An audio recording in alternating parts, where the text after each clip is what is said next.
আসসালামু আলাইকুম। সবাই কেমন আছেন?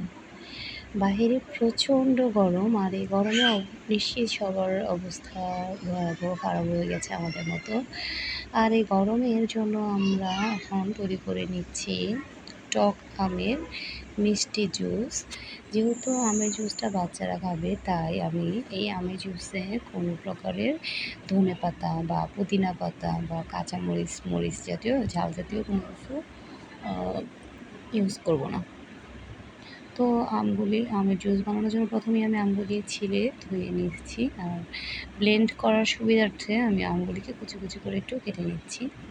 না কাটলেও হয়, কিন্তু আমি করে দিচ্ছি, আমার মানে আজে রাখা কাজ নেই আজকে, তাই আমি একটু কুচি কুচি করে কেটে এটা ব্লেন্ড করে নিচ্ছি।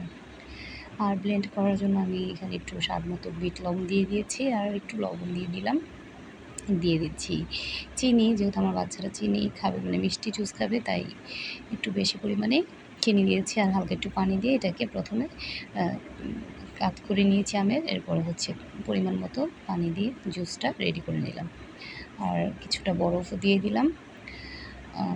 বরফটা মানে খাবো একটু ঠান্ডা ঠান্ডা, সবাই মিলে যেহেতু খাবো। জুস তো রেডি, আর আমার মেয়ে জুসটা খাচ্ছে।